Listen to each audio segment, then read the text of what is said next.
Bueno, todo esto viene porque a raíz del ciclo de charlas Draco, ¿no? Pues nos animamos un poquito así, todos los del club, a intentar hacer cada uno una charla con nuestra experiencia en vuelo, temas relacionados con vuelo, parapente, lo que sea, ¿no? Y a mí siempre me ha gustado mucho la meteorología y bueno, pues aproveché y dije, pues a mí me llama mucho la atención las nubes, voy a intentar prepararme algo decente sobre las nubes. Porque aparte que me gustan mucho, es una cosa que aporta mucha información, como bien sabéis. Si no, asomaros a la puerta y me contáis sobre, bueno, pues sobre cómo el estado de la atmósfera, el estado del viento, el estado del aire, posibles ascendencias, descendencias, turbulencias, zonas donde es seguro aterrizar, donde es peor meterse, todo eso te lo puede decir el estado que tú ves en las nubes, ¿vale? Y bueno, pues dije, me voy a preparar esta charla. La di en el grupillo este de Draco, hace ya, y nada, me pidieron que la diéramos aquí también para la Liga Nacional y bueno, pues perfecto, veo que no ha venido así ninguno que sepa mucho de meteorología, así que si me equivoco y me corregí aquí en mi pueblo me voy a cabrear bastante, ¿vale? Así que cuidadico conmigo, ¿vale? Y bueno, vamos a ver la introducción, ¿no? Lo fácil. Esta es una pregunta para vosotros. ¿Qué es una nube? Qué original la manera de empezar. ¿Alguno que quiera decir?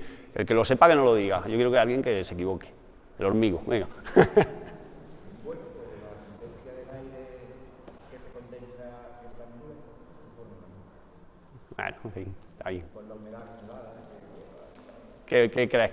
¿De qué está hecha la nube? De agua. Vapor de agua. ¿Quién cree que es vapor de agua? Hay mucha gente que cree que es vapor de agua la nube.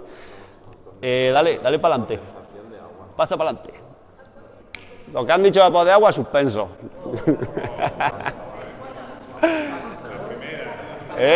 Sí, soy severo, El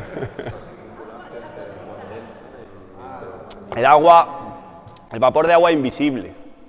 El vapor de agua no se puede ver. Entonces, tú cuando ves la nube, no es vapor de agua. En realidad es agua condensada, es agua líquida.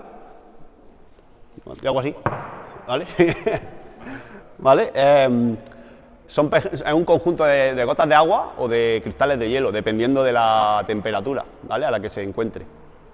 Pero no es vapor de agua, es agua que se ha condensado, ¿vale?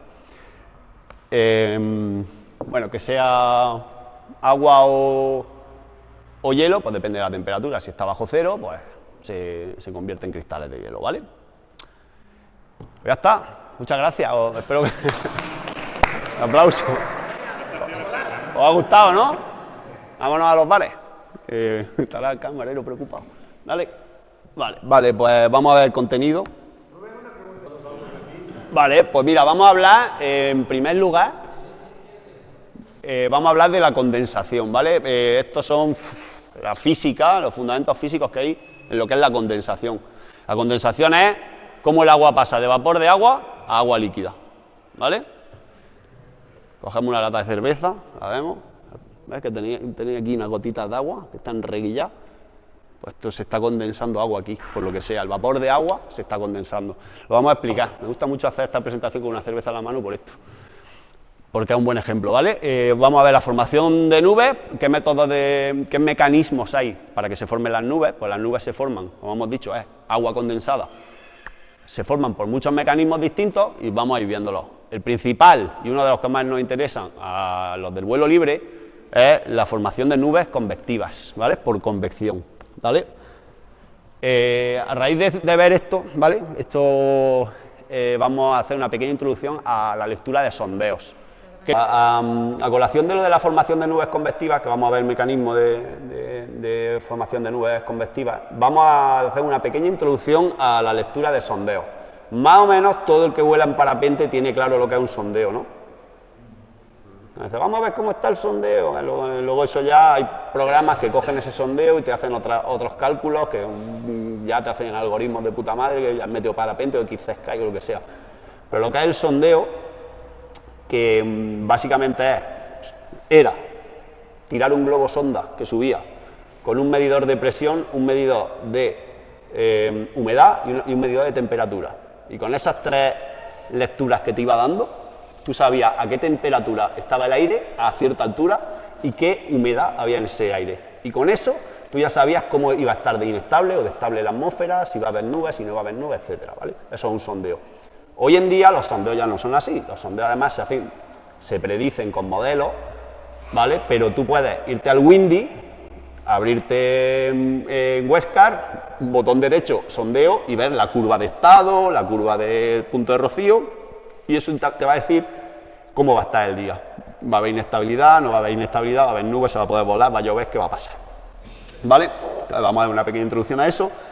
Luego veremos otros mecanismos de formación de nubes, aparte de la formación de nubes por convección. Está ahí rápido, ¿eh? No es.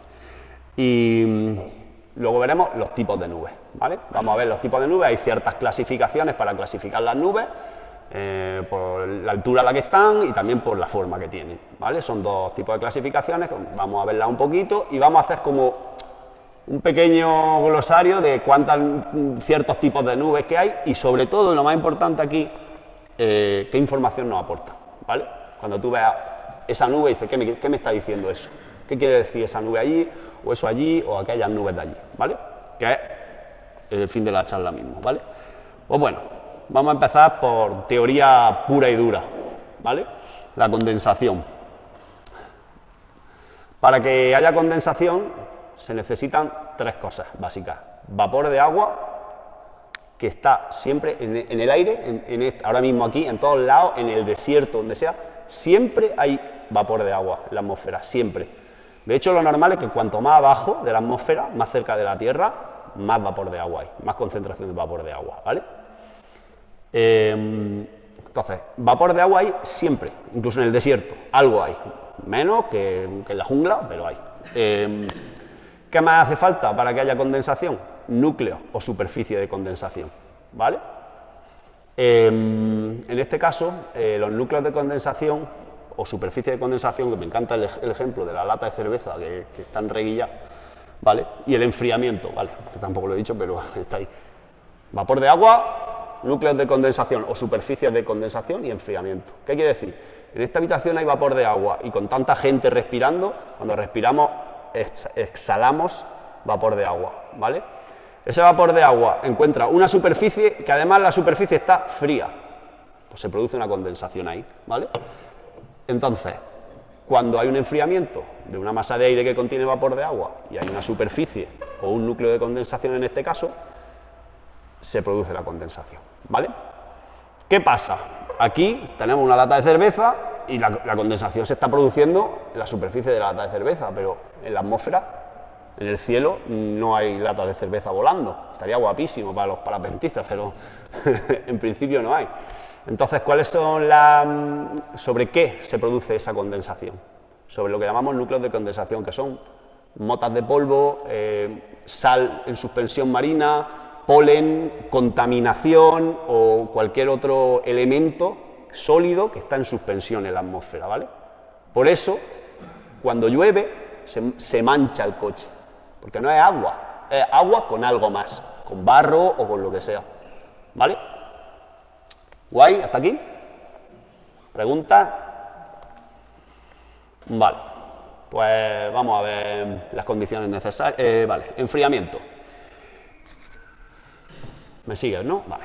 Enfriamiento, vale, pues como hemos dicho, el aire contiene vapor de agua y el aire, una cantidad de aire puede contener una cantidad máxima de vapor de agua, ¿vale? Un metro cúbico de aire puede contener una cantidad máxima de vapor de agua.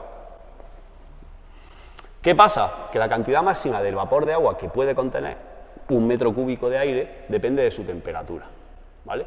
Cuanto más caliente esté ese aire, más vapor de agua invisible, flotando, integrado dentro de ese aire, puede contener.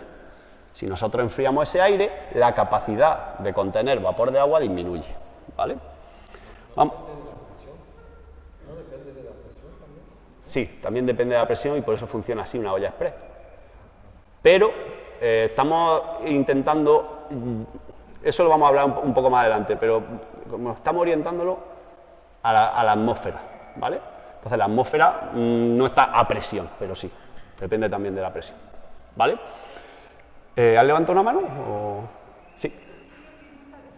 Podemos como resumir esto porque con la temperatura el aire coge más volumen y por eso puede contener más vapor de agua. No exactamente, lo vamos a ver ahora, ¿vale? Pero no es exactamente así. Bueno, el caso es que aquí tenemos la gráfica, ¿vale? En la que vemos, según la temperatura, la cantidad de vapor de agua que puede contener un metro cúbico de aire, ¿vale? Aquí estamos viendo, ¿vale?, que a 10 grados puede contenerse 8 gramos de vapor de agua. A 20 grados, si la calentamos a 20 grados, 15 gramos de vapor de agua. Y si la calentamos, ese metro cúbico de aire, estamos hablando de dentro de un laboratorio, lo ponemos a 30 grados, puede tener hasta 28 gramos de vapor de agua, ¿vale? Esto es importante, ¿vale? Pues ahora vamos a hablar del concepto de humedad relativa, saturación y punto de rocío, ¿vale? Todo esto es lo que tiene que ver con la formación de nubes. Como hemos visto antes, si el aire se enfría, su capacidad de contener vapor de agua disminuye, ¿vale? Cuando el aire se enfría lo suficiente, hay un momento en que su capacidad de contener vapor de agua llega a su máximo, ¿vale? Y una vez que se llega a ese máximo, si se sigue enfriando, ¿qué pasa? Ese vapor de agua no puede contenerse y ahí se condensa. Por eso, cuando tú enfrías una masa de aire lo suficiente, se produce una nube, tan sencillo como eso, ¿vale?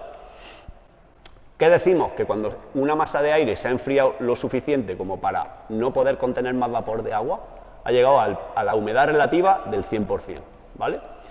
El concepto de humedad relativa, que lo estamos viendo aquí, es la cantidad de vapor de agua que contiene una masa de aire, un metro cúbico, comparado con lo que podría contener. Cuando tú lo enfrías y llega a un punto en el que no puede contener más, decimos que ha llegado a la saturación. A la saturación es una humedad relativa del 100%. Y a la temperatura a la que hemos conseguido esa saturación se le llama temperatura de punto de rocío. Esto sé que es un coñazo y parece que estamos aquí en el instituto estudiando pero la teoría dura acaba aquí, ¿vale? Ya luego ya empezamos con cosas mucho más prácticas relativas a nubes. Dígame. Cuando se vuelve al 100% ya pasa a ser niebla, se forma la niebla. Cuando pasa a 100%, justo en ese momento, en cuanto se empieza a enfriar un poquito más del 100%, se produce la condensación, que es una nube, o una niebla, o lo que tú quieras. Me acuerdo de una charla que tuvimos en... ¿Y por qué en una nevera no hay agua? Porque no hay humedad suficiente dentro. Pero si tú abres la nevera, no ves la nube, pero lo que ves es que se ha condensado en las paredes. Tú abres la nevera, haces así y ves que hay una condensación, porque se ha condensado contra la pared, contra la superficie de condensación ha sido la pared de la nevera. ¿Vale? También hay un filtro, la nevera Sí. filtra el agua Para secar el aire. recoge el agua por los lados. La nevera seca el aire que hay dentro de la nevera, también tiene un mecanismo para eso, ¿vale? Pero siempre que tú haces así, y de hecho si tú dejas una nevera mucho, si tú te vas todo el verano y dejas el congelador mal cerrado, no sé, o algo, tú llegas y te encuentras el congelador lleno de hielo. ¿Por qué? Porque se ha ido condensando con el frío y al final se ha hecho un bloque de hielo, que es como una nieve así que te encuentras, ¿vale? Me gustan mucho estas preguntas, en general. Así que, guay. Muy bien. Vamos a ver el ejemplo que acabamos de ver, toda la historia esta teórica, un ejemplo un poco más visual, ¿vale? Tenemos un metro cúbico de aire, estamos, olvidaros de la atmósfera, del vuelo y de tal, estamos en un laboratorio, tenemos un metro cúbico de aire, y ese metro cúbico de aire está a 30 grados, y ese metro cúbico de aire contiene 8 gramos de vapor de agua, ¿vale? La cantidad que podría contener sería de 28, pero contiene solo 8. ¿Qué pasa? Que si tú haces el cociente, te dice, vale, contiene un 29% de lo que podría contener. Es decir, tiene una humedad relativa del 29%. ¿Bien? Si tiene alguna esa, vale. Vamos a bajar la temperatura. Cogemos ese metro cúbico de aire que está en un laboratorio y lo ponemos a 20 grados. El vapor de agua que contiene es el mismo, 8 gramos. Pero ¿qué pasa? Que al estar más frío, tiene menos capacidad. Ahora solo tiene una capacidad de 15. ¿Qué pasa? Que la humedad relativa ha aumentado al 53% en este caso.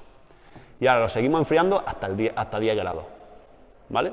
¿Qué pasa? que a 10 grados solo puede contener 8 gramos, que es exactamente además lo que hay. Hemos decidido la Virgen, hemos llegado al punto de rocío, ¿vale? La temperatura de punto de rocío son los 10 grados, para un metro cúbico de aire que contiene 8 gramos. Hemos llegado a la saturación, al 100% de humedad relativa. ¿Han quedado claros más o menos estos 4 o 5 conceptillos chungos feos? Macarena, te voy a poner un 0. ¿Eh? ¿Puede haber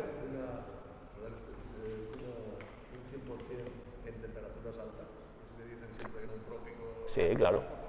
Claro, eso indica que el aire que hay un montón de cantidad de vapor de agua en ese. Tú puedes estar a 36 grados y con un 90% de humedad. ¿Qué quiere decir? Que la cantidad de vapor de agua, no la relación, sino la cantidad de vapor de agua, los gramos de vapor de agua que hay en ese metro cúbico es altísimo. Entonces hay una humedad que te caga, estás sudando, hace un calor que te caga. O sea, sí.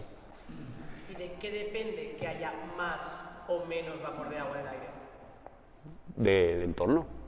Hay menos vapor de agua en el desierto que en el Amazonas o cerca de la costa. La evaporación de una masa de aire cercana, de una masa de agua cercana, por ejemplo, o sitios donde llueve mucho habitualmente. En el desierto la concentración de vapor de agua es bajísima, pero si en el desierto... Sí. Porque un roble maduro sale 1.200 litros de agua tan solo para hacer la fotosíntesis. No. A cada día. La consume. Por ejemplo, la vegetación, mucha vegetación da más vapor de agua.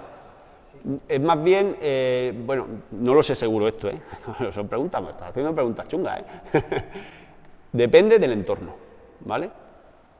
Y tampoco es un objeto ahora que necesitemos nosotros ver aquí en la charla, pero digamos que eso, ¿vale? Depende del entorno. Si, por ejemplo, aquí ha llovido, pues mañana va a haber más humedad, está claro. Si así sin llover 3 meses, pues está sequísimo. En el desierto hay poquísima humedad. ¿Qué pasa? En el desierto, por poca humedad siempre hay algo. Si se consiguiera calentar lo suficiente una masa de aire en el desierto, se formaría una nube a 5.000 metros de altura o a 10.000, yo qué sé, por decir algo, o sea, pero se podría, ¿vale? Si se pudiera enfriar lo suficiente. Vale, me estoy adelantando a lo de altura y enfriamiento. Pues bueno, hasta aquí ha quedado entonces más o menos claro. Vale. ¿Cómo se enfría la masa de aire? Porque estábamos en un laboratorio hasta ahora y ahí pues tenemos nuestro termostato que lo subimos y lo bajamos. ¿Cómo se enfría el aire en la atmósfera? Con la altitud, subiendo. Sí, con la altitud. Con la altitud hay más frío, eso es verdad. Pero una masa de aire que está a 10.000 metros, está a 10.000 metros. Y la que está a 5.000 metros, está a 5.000 metros. ¿Cómo se enfría? Esa masa de aire, ¿por qué se va a enfriar? Porque hay una presión, Pero porque sube. La clave está en que sube de alguna manera. Pero ¿cómo sube? Esto es lo que estamos viendo aquí. Vamos a no adelantarnos, ¿vale? Vamos a hablar de por qué se enfría una masa de aire, porque sube. No vamos a ver la causa ahora mismo, porque hay distintas causas para que una masa de aire que está en la superficie se eleve y se enfríe.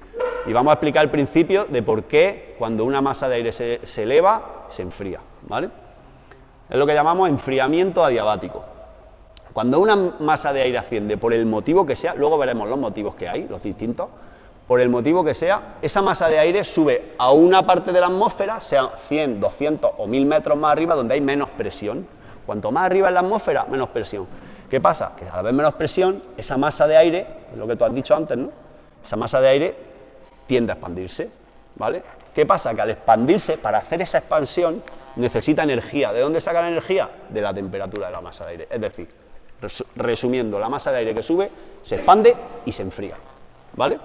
Entonces, en la atmósfera, el aire se enfría porque sube. Perdón, o sea, la causa de que se enfríe no es que está más alto, sino que la causa para enfriarse que es menos presión. Hay menos presión. Al haber menos presión se expande. No se separa, se expande. ¿Vale? Vale, pues debido a la menor presión del aire se expande, ¿vale? Y bueno, la energía se toma de la temperatura del aire. Y bueno, esto tiene no es lineal, pero por simplificar lo vamos a hablar aquí en esta charla como si fuera lineal, ¿vale? El enfriamiento, que se llama enfriamiento adiabático, quiere decir que una masa de aire que tú consigues elevar se va a enfriar 1 grado cada 100 metros. Si tú tienes aquí una masa de aire y por lo que sea la eleva, esa misma masa de aire va a perder 1 grado, ¿vale? Entonces, esto es lo que llamamos enfriamiento adiabático. Llegará un momento, eventualmente, en que esa masa de aire que contiene vapor de agua suba tan arriba y se enfríe tanto que empieza a condensar, que se forma una nube, ¿vale? Y a partir del momento en que se condensa y se forma una nube, a la altura que se condensa y se forma una nube, se llama el nivel de condensación. Nivel de condensación es el nivel de altura de condensación. ¿A qué hora? O sea, el suelo de las nubes, lo que sabemos en parapente, ¿vale? Y a partir de ahí, la masa de aire, aunque esté ya condensando, puede seguir subiendo. Lo que pasa es que al estar ya condensando agua, el enfriamiento es más lento, ¿vale? Y en vez de ser de 1 grado cada 100 metros, es de 0,5-0,6 cada 100 metros, ¿vale? Realmente no es así, no es lineal, pero por simplificar lo vamos a dejar así, ¿vale? ¿Os ha parecido hasta aquí interesante? Enfriamiento adiabático, por qué se condensa, los principios físicos, esto, ¿vale? ¿Dudas? Te miro a ti. Vale, pues ya hemos terminado el primer cachito. Entre cacho y cacho, pues me gusta darle para atrás. Entre cacho y cacho me gusta meter una diapositiva de estas, que es la que estábamos viendo, para que veáis y me digáis qué creéis que hay ahí. Los que, pues seguro que hay gente que tiene experiencia en vuelo, conoce algo de nube, o sea, y sabe lo que hay ahí. Una lenticular. ¿Saben? Es una nube lenticular. ¿Qué indica la nube lenticular? Que hay muchísimo frío en la troposfera. ¿Puede ser, no? No. Viento. ¿Quién ha dicho onda de montaña? Ese chaval sabe, el aguilucho. Esto significa que hay viento en altura. Hace frío, sí, pero hay viento en altura. En la troposfera no. En la troposfera no va a haber nunca una nube. O sea, en la troposfera no. Perdón, en la troposfera sí. Donde no va a haber la estratosfera. Exactamente. Hay viento en altura. El viento, hay viento potente, está chocando contra una montaña, probablemente un obstáculo. El viento se eleva y por eso se está elevando. Y entonces se está enfriando al subir hacia arriba y llega un momento en que llega a la condensación y luego baja a ocupar el espacio, se ha saltado una montaña y ha hecho así. Y se forman estas nubes tan chulas y tan características que indican un ventarrón. ¿Hay alguna manera de observar en la imagen por dónde sube y por dónde baja? Pues buena pregunta. Yo creo que normalmente las nubes están un poco peinadas hacia donde... Alejo, ¿tú qué opinas? Tú que eres un zaga así con estudios. Siempre tiene un poquito como un penacho que indica el... forman en las crestas de la onda que forma el viento con los vientos chocan sobre la elevada en este caso y a partir de ahí va a tener una trayectoria pues, de onda y en las crestas de esa onda se forma la ventricular, entonces ahí se aprecia un poco, en otros se aprecia más, donde está más bajo el latillo, digamos, es donde empieza. Lo más alto es lo más alto que llega y baja por otro lado. El sentido te lo va a dar realmente cuando vives el obstáculo que está provocando. No, sí. Porque va a estar la Sí. eso que tiene, digamos que lo de sur, porque De todas maneras, chicos, las lenticulares las vamos a ver ahora tranquilamente, ¿vale? Esto solamente por comentar un poquito, pues sí. Esto es Sierra Nevada, lo que vemos aquí es el Trebenque, la loma de Dilar, creo que es, los peñones de San Francisco abajo a la izquierda, esos nevaditos que se ven, y se ve hasta el antiguo observatorio astronómico, ¿vale? Y nada, esta foto que la hizo un coleguita de Monachil y me gustó mucho y la pongo de eso. Seguimos. Bueno, pues los mecanismos de formación de nubes, ¿vale? Vamos a ver, lo he comentado antes, ¿vale? Vamos a ver convección térmica, el levantamiento orográfico, este era un ejemplo de levantamiento orográfico, levantamiento frontal, me suena cuando entra un frente frío, frente cálido, en fin. Me hubiera gustado también hablar, y luego si queréis lo comentamos, lo que es una dana, ¿sabes? Que hace un año de la dana jodida de Valencia, hoy tenemos otra dana, y tal. Pero bueno, se puede comentar y ya está. Y luego convergencia, también lo vamos a ver, la convergencia, confluencia, que Pues lo típico que decimos, ¡ay, una Conflu! A volar en la Conflu, que te la marca una nube, una calle de nubes súper guay.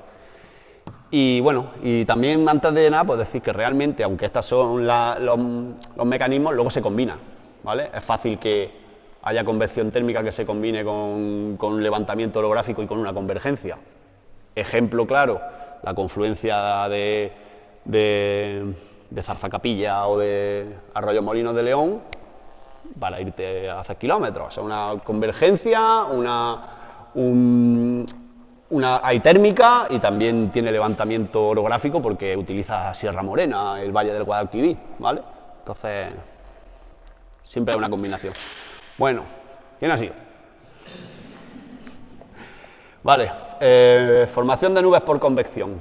La convección es el Sol, ¿vale? Esto es térmica, ¿vale? Lo que todos conocemos como una térmica.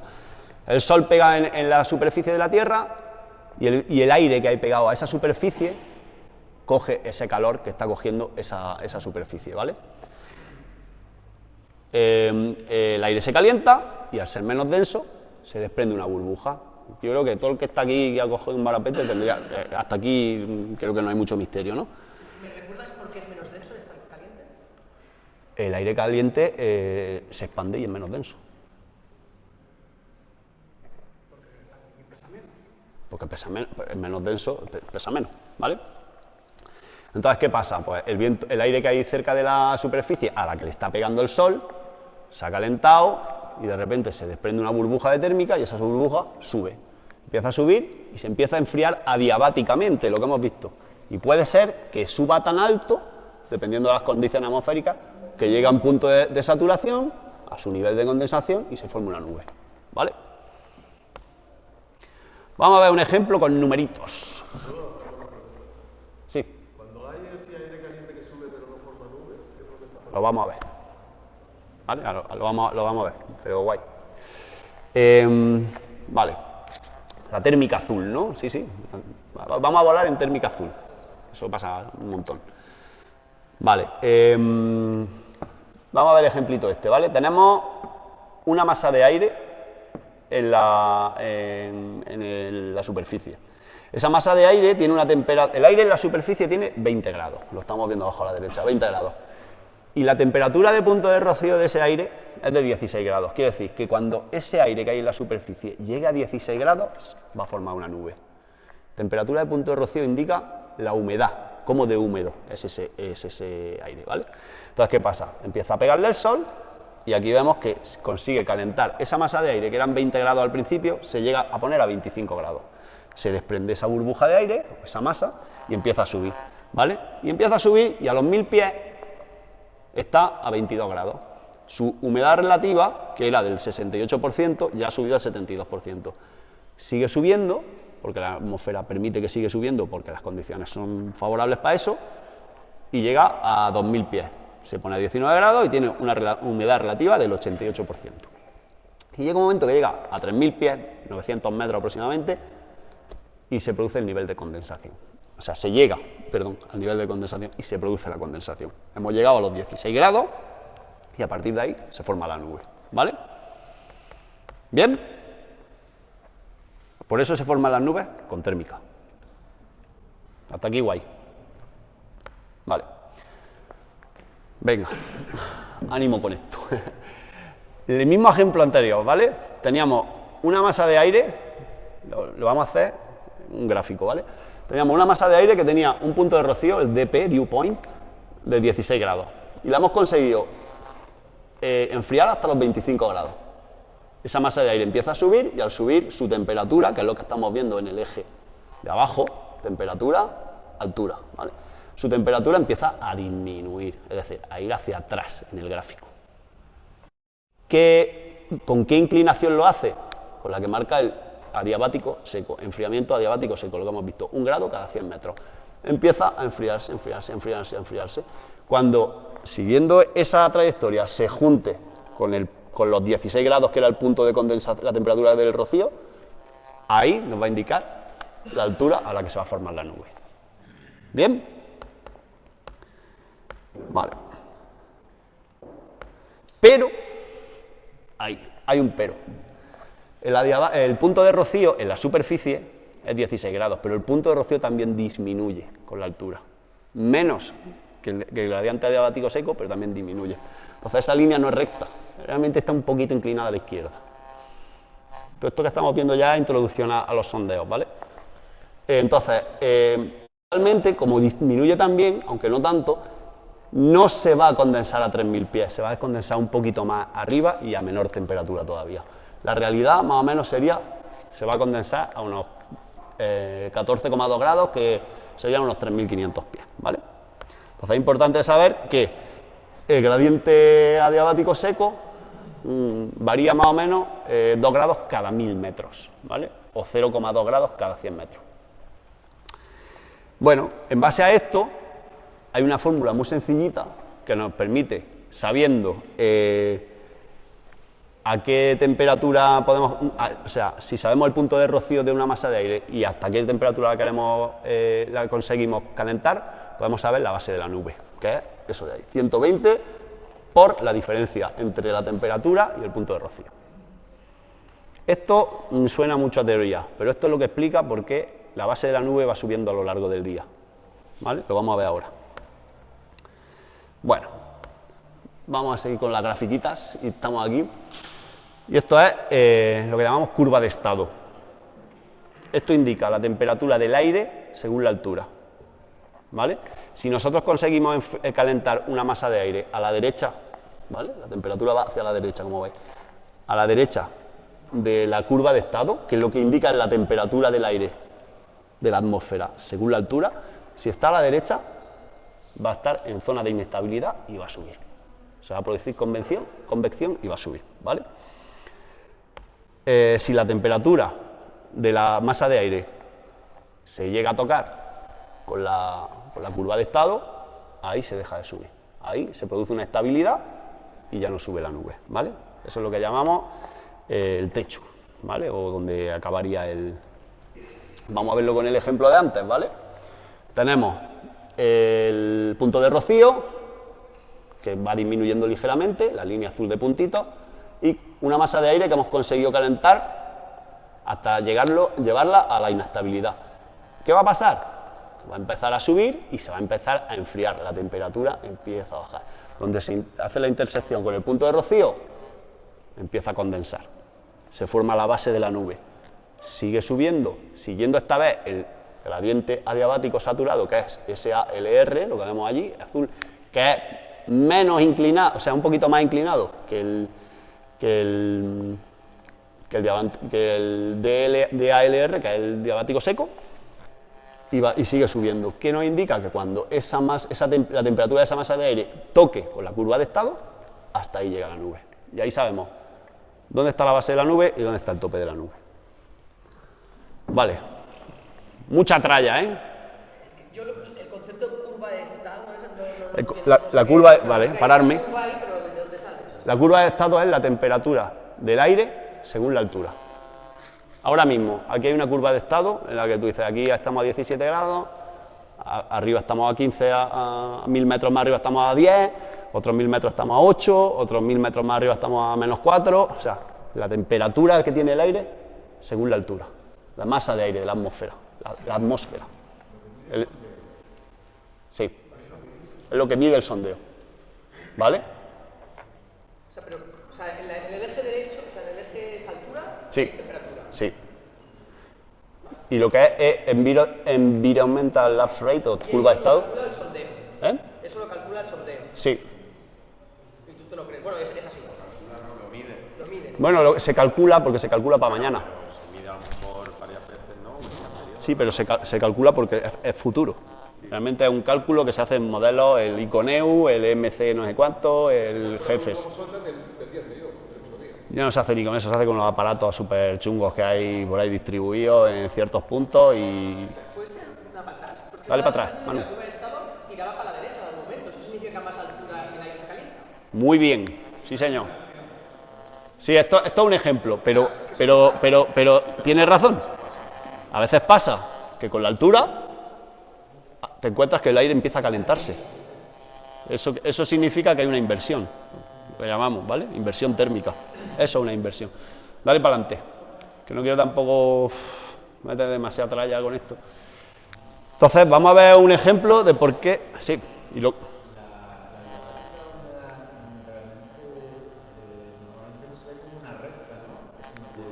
Es lo que he dicho antes, muy bien. Sí, si lo mira en el sondeo, bueno, joder, macho. Si lo mira en el sondeo, realmente son unas curvas así chungas que hacen así, el otro hace así, pero para el ejemplo lo he puesto como si fuera lineal. Vamos a ver, aquí lo que estamos viendo es por qué sube el techo de la base de la nube a lo largo del día, ¿vale? Es un ejemplo práctico. Tenemos una masa de aire en la superficie. Y esa masa de aire tiene un punto de rocío de 18 grados. Quiere decir que tiene cierta humedad. A las 8 de la mañana empieza a pegarle el sol. Y por convección, esa masa de aire se consigue poner a 20 grados. ¿Qué va a pasar? Que va a empezar a subir siguiendo el adiabático seco. Empieza a subir, ¿vale? Es lo que vemos ahí, 8 AM. Empieza a subir, empieza a subir, empieza a subir. Y llega un punto en el que se iguala su temperatura a la temperatura de la atmósfera, donde se junta con la curva de estado. Esa masa de aire ha subido hasta ahí y se ha acabado. Eso es una térmica azul, ¿vale? Eso es una térmica que no forma una nube. ¿Por qué? Porque deja de subir y no le da para tocar el punto de rocío. Entonces no llega al punto de rocío, ahí se queda. Llega a las 9 de la mañana, sigue pegando el sol y más fuerte. Ahora se sube a 22 grados la otra masa de aire en el mismo sitio. Esa masa de aire, al subir a 22 grados, tiene más capacidad de subir.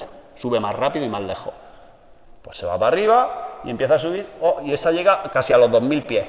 No forma una nube porque no llega al punto de rocío, ¿vale? Pero ya está subiendo el techo. Ya dice, hostia, ya las térmicas, ya he subido a 1500, pues hace media hora estábamos a 1200, lo que nos suele pasar.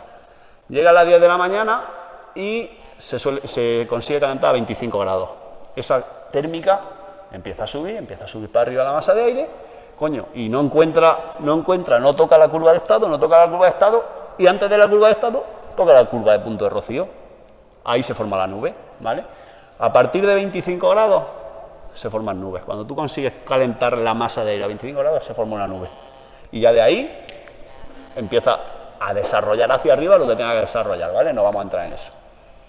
Pero esto explica por qué sube el techo durante el día, ¿vale? Dale, caña. ¿Mucha tralla o qué? Ya está, ya hemos acabado con las convectivas. Una imagen de relax que vemos ahí. ¿Qué tipo de nube vemos? Aparte de ver a un señor volando en parapente que no sé dónde es porque lo saqué de internet. Cumulado. Pues son un ejemplo, ¿no?, de nubes convectivas, estratocúmulo, ¿no? Es una capa de cúmulos que están muy cerquitas. Es un típico día que tiene mucha inestabilidad. Vemos la base de las nubes que son todas más o menos iguales, a la misma altura, y que te van marcando las térmicas. Tú te metes debajo de la nube, te vas de una nube a otra y vas jugando con eso. Si te vas a la nube que se está formando, sí, si te vas a la que se está rompiendo, ya no hay térmica ahí, ¿no? Pero eso es. Venga. Vamos a hacer una pequeña interpretación de sondeo, ¿vale? Todo el que haya alguna vez dice, voy a mirar la curva a ver cómo está, y tú ves ahí dos líneas que dices, ¿qué cojones es esto? Y hay gente que lo mira y dice, ¡guau, está buenísimo mañana! No sé qué, mira la curva. Y tú, sí, es verdad. Todos lo hemos hecho, ¿no? Es verdad, está buenísimo. Bueno, pues si vosotros vais al Windy o cualquier a botoncito derecho, os van a salir una curva de estado real, ¿vale? De lo que se prevé para mañana, por ejemplo, ¿vale? Esto es lo mismo que acabamos de ver en el ejemplo, pero una real. La línea roja de la derecha es la curva de estado, es decir, la temperatura de la atmósfera a la altura. Y la línea de la izquierda es la temperatura de punto de rocío, es decir, cómo de húmedo está el aire a esa altura, ¿vale? ¿Qué pasa? Que esas dos líneas siempre tienden a estar muy tumbadas hacia la izquierda y muy juntitas. Entonces, lo que se hace es lo de SKUT, que es un clic que hay abajo ahí, algunos ya te lo dan por defecto. Lo que se hace es girar la gráfica 45 grados a la derecha. ¿Para qué? Para que esas curvas ya no estén tan juntitas así. Es la misma gráfica, solo que la hemos girado un poco, le hemos girado el eje vertical y ahora vemos mejor las diferencias que hay entre esas dos curvas, ¿vale? Bueno, esto era una curva de estado. Vamos a ver las partes que tiene. Esto es del NOAA, ¿vale? La que vamos a ver aquí es la típica de la página del NOAA, que no sé si ya la ha cerrado Donald Trump o está a punto. Vamos a ver lo que hay a la izquierda. A la izquierda vemos la altitud en metros y en milibares, ¿vale? 159 metros a 1000 milibares, lo normal son 1050 milibares a nivel del mar. El truco es más o menos 1000 milibares, nivel del mar. 900 milibares, 1000 metros. 800 milibares, 2000 metros. 700 milibares, 3000 metros. 600 milibares, 4000 metros. Hasta los 600 casi 1000. O sea que no es exacto, pero para lo que nos vale. Y yo creo que más de 4000, quitando el Ortigosa que no ha venido, no sé si hay mucho que le guste estar a esa altura. Así que... bueno, ¿qué vemos entonces? Vemos la altitud en milibares y en metros a la izquierda. A la derecha vemos la predicción de viento que hay por altura. Vemos que abajo no va a haber viento, muy suave de sur, luego hay un poquito de suroeste, luego hay oeste más potente, cada vez más potente, etcétera, ¿vale? La temperatura la vamos a ver en rojo, que está girada, ¿vale? Como hemos visto, son las líneas esas oblicuas, en 45 grados más o menos, esa es la temperatura, ¿vale? Pues desde los 40, 30, 20, 10, 0 grados, etcétera, ¿vale? Entonces, queremos saber a qué altura va a estar el aire a 159 metros, ¿no? Que es donde empieza. Pues si cogemos y seguimos las líneas hacia la derecha, vemos que está a unos 15 grados. A 900 metros va a estar a unos, así a ojo es que no lo veo muy bien, pero sí a unos 5 grados. Vamos viendo que efectivamente la temperatura del aire está descendiendo con la altura. Cuando llegamos a los 3000 metros, vemos que gira a la derecha. Ahí se está produciendo una inversión. La temperatura del aire está aumentando ligeramente, ¿vale? Con la altura. Eso es una inversión, ¿vale? Entonces, vamos a ver qué más cosas. Lo de la variación del punto de rocío, ¿vale? Como hemos dicho, la variación del punto de rocío no es lineal, sino que con la altura también se pierde. Son las líneas estas pequeñitas que hay abajo, que ponen 0, 4, 1, 2, 3. Vale, pues paralelo a eso es cómo iría variando la temperatura de punto de rocío. El adiabático seco, el adiabático saturado, que son las líneas que hacen así dobladitas y las que van así con puntitos. Luego vemos las coordenadas, la fecha y hora y la curva de estado en rojo, que es lo que hemos dicho, y la curva de punto de rocío en verde, ¿vale? Esto era solo para enumerar lo que hemos visto ahí, una pila de cosas, ¿verdad? Una pila de cosas. Vamos a ver un ejemplo de interpretación de sondeo fácil, ¿vale? Vamos a olvidarnos de historia, vamos a olvidarnos de rocío, de no sé qué. Tenemos la curva de estado, que la estamos viendo ahí, ¿vale? Entonces, vamos a ver hasta qué altura va a subir una masa de aire que está en el suelo y que se calienta hasta los 25 grados por convección, ¿vale? El puntito azul es llevarnos la masa de aire a los 25 grados, que está entre el 20 y el 30 aquí en este eje.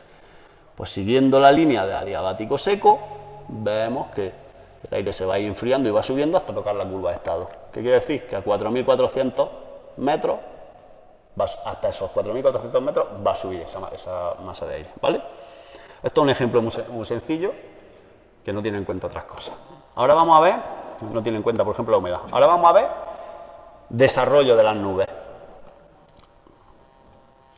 Vamos a calcular a qué altura se condensaría una masa de aire. Hacemos lo mismo, ¿vale? Trazamos una paralela al punto de rocío de la superficie, de la masa de aire que es la superficie, y aquí tenemos tres ejemplos. Si conseguimos calentar la masa hasta los 10 grados, va a subir y va a empezar a condensar entre los 800 y los 700 milibares, ¿vale? Si lo calentamos más, va a empezar a condensar más arriba, es decir, la nube se va a formar más arriba. Si la calentamos más, se va a formar más arriba, ¿vale? Esto es lo único que está diciendo este gráfico. Tampoco quiero entrar mucho más en esto, ¿vale? Y esto, pues, es un ejemplo mixto de las dos cosas, ¿vale? Tenemos la curva de estado, tenemos la curva de rocío y cogemos una masa de aire, la calentamos hasta 30 grados, empezamos a seguir el adiabático seco hasta que se junta con el punto de rocío y vemos que a 4.000 y pico metros empieza a condensar. ¿Qué pasa? Que a partir de ahí sigue el adiabático saturado y hasta que se junta con la curva de estado, a los 6.500 metros, se para la nube. Entonces va a haber una nube entre los 4.000 y los 6.500 metros aproximadamente.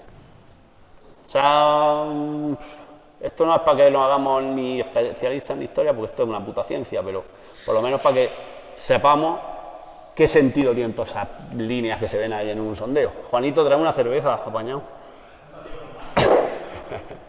A ver, ¿quién ha preguntado por ahí? Mi pregunta es, ¿en qué te basas para saber la temperatura? La temperatura es... la temperatura en el suelo... Si la temperatura sube a 45 grados... no lo sabes, estás suponiendo. Está diciendo, si el sol consigue calentar la masa de aire a la temperatura del suelo en este caso es la línea roja donde empieza, ¿no? Son 15 grados. Si por convección el sol consigue que una masa de aire que hay en el suelo se caliente hasta los 30 grados, lo cual es muchísimo, una barbaridad, pero bueno, el sol por convección lo hace, se va a producir una nube que va a tener la base a 4.400 y el tope a 6.500.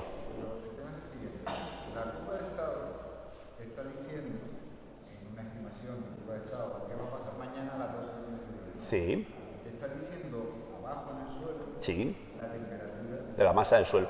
que está en el suelo. Sí. Y que va a estar el aire en el suelo, va a estar a esa temperatura. Sí. Estimación, ¿de acuerdo? Sí. Entonces, eso es lo que va a pasar en teoría. Es la atmósfera, ¿no? ¿Tú sabes a qué temperatura está la masa en el suelo? Pero no estás teniendo en cuenta que que la puede calentar el sol por convección. ¿No tienes en cuenta que el sol la va No. a calentar? No.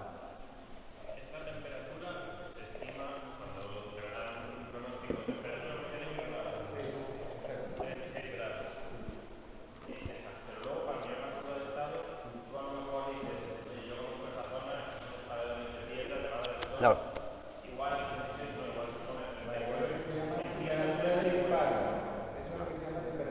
Efectivamente.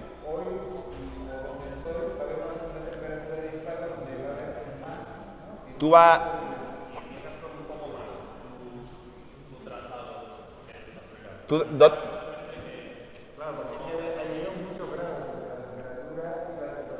Sí, sí, es un ejemplo, por eso, es una barbaridad, lo he dicho.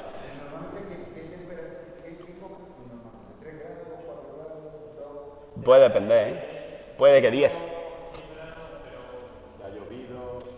¿Dónde sueles volar tú, perdona? ¿Dónde sueles volar? Yo vuelo en Canarias. En Canarias. Bueno, es que en Canarias no conocemos tanto. Sí. Bueno, en Canarias es otro tipo de... Aparte de convectivo, es también orográfico y hay mucha movida allí. Pero bueno, vamos a poner ejemplo de... Yo qué sé, se planta a volar en Piedrahíta.